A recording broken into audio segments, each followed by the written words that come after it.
Que représente le foyer pour toi? Alors le foyer, trouver un foyer, ça, c'est dur ça aussi. Trouver un foyer, trouver un cocon, trouver un milieu dans lequel on peut s'épanouir, trouver un milieu où il y a une grande sécurité, trouver un milieu où on peut être insouciant. Voilà, je viens de le définir ce que c'est que le foyer. C'est tout ça à la fois. La protection, l'épanouissement, l'in- presque l'ignorance, j'allais dire, où on peut vivre sans se... Voilà, je pense que là, je pense que ça peut être ça. Et le foyer. Le foyer, c'est un lieu où on peut se réchauffer aussi, où on peut un peu se réchauffer physiquement, on peut se réchauffer émotionnellement, on peut se réchauffer, on peut trouver de la chaleur, on peut trouver, voilà. Ça, c'est un foyer. C'est un cocon. Et c'est très important d'avoir un foyer parce que ça permet après de s'épanouir. En fait, le foyer est un lieu où on peut se reposer. Et voilà. Après, les foyers, c'est nous qui nous le forgeons. Après, je vais me dire, après, je sais pas si c'est l'expérience qui me le fait dire, mais le foyer, on peut se le forger aussi. Par exemple, le foyer, on a tendance à dire, c'est une maison avec sa famille et son cocon, et puis voilà. Non, le foyer, ça peut être aussi un milieu dans lequel nous avons vécu lorsque nous étions petits, et un milieu dans lequel où on peut se régénérer, un milieu dans lequel où on peut retrouver la confiance, où on peut retrouver un départ, où on peut retrouver. Ça, c'est un bon foyer aussi. Par exemple, la nature. Ou autrement, la pêche, où je me suis énormément épanoui. Mais tout ça, c'est lié à la nature.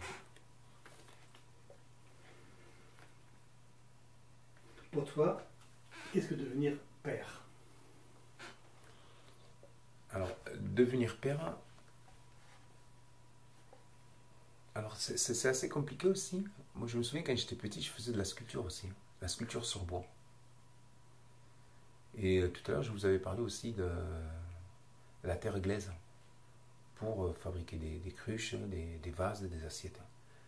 Et quand on fabriquait des choses comme ça, eh bien, on était heureux. Ou autrement, même des maquettes. Quand on achetait des maquettes d'avions ou de bateaux, on les montait, on était heureux aussi. Et on en était le concepteur. Et donc, on était fiers d'avoir fait ça, de fabriquer ça, d'être à l'origine de ça.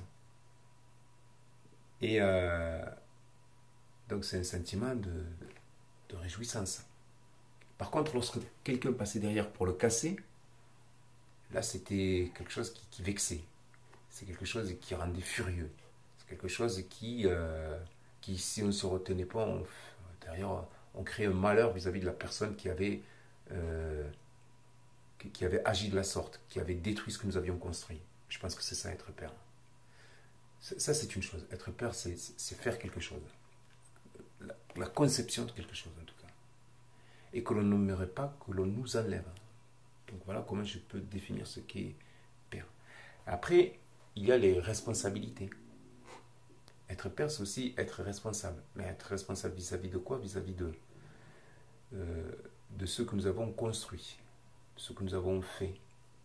Et le protéger au maximum. Être père, c'est donner sans compter à ce que nous avons construit. Si je prends des objets, bien les protéger et si nécessaire, financer des projets pour protéger ce que nous avons fabriqué. Voilà, par exemple. Mais ça peut se faire aussi, ça peut s'adresser aussi à nos enfants. Être père, c'est pas uniquement avoir des enfants. C'est aussi les protéger, c'est aussi les instruire, c'est aussi les voir grandir, c'est aussi leur inculquer pas mal de choses, c'est aussi les rendre responsables, c'est aussi les éduquer, c'est ça aussi être père. Donc être père, ça ne s'arrête pas qu'au premier rapport que l'on pourrait comprendre père-enfant. Non, il n'y a pas que ça, c'est tout un ensemble être père. Ouais, j'ai fait exprès de prendre la définition quand j'étais petit, voilà ce que j'avais construit, pour après terminer ce que j'ai fait aujourd'hui. Et ben, je suis le père de 4 filles, et voilà ce que peut être aussi être père. Et qu'est-ce que tu souhaiterais que tes enfants retiennent de toi? Ce que retiennent mes enfants de moi, Qu'est-ce que tu voudrais qu'ils retiennent de toi? je sais pas, je leur ai pas posé la question. Je leur ai jamais posé la question. Et d'ailleurs, je pense pas que je leur poserai un jour la question. Par contre, ils savent ce que j'attends d'eux, qu'ils réussissent, et que je ferai tout pour qu'ils réussissent, et, et que la voie qu'ils prendront pour réussir me satisfera, et que je ferai tout pour qu'ils réussissent dans la voie qu'ils auront choisie. Et que après, comment me voient mes enfants, je leur ai pas, non, ils sont contents d'avoir un papa qui est professeur.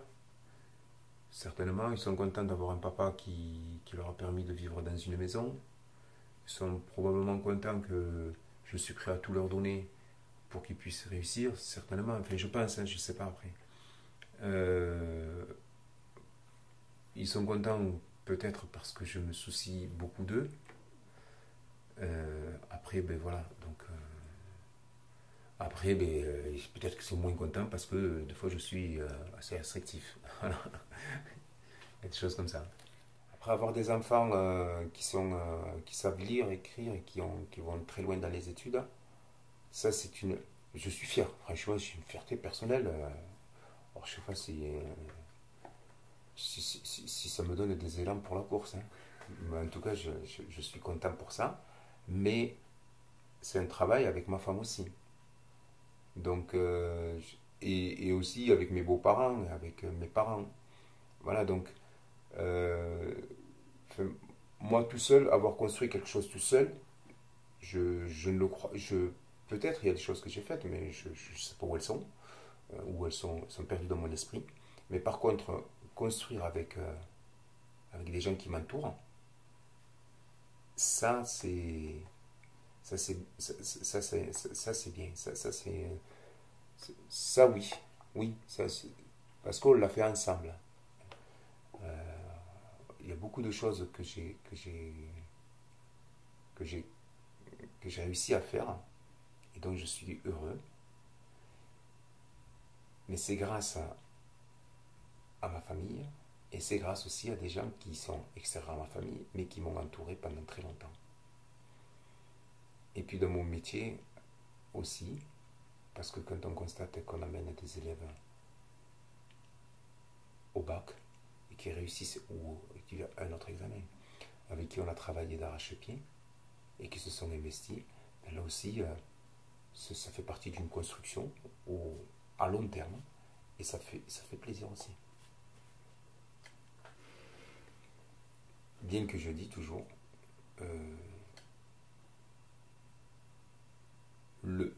c'est l'investissement de soi qui permet d'aboutir à.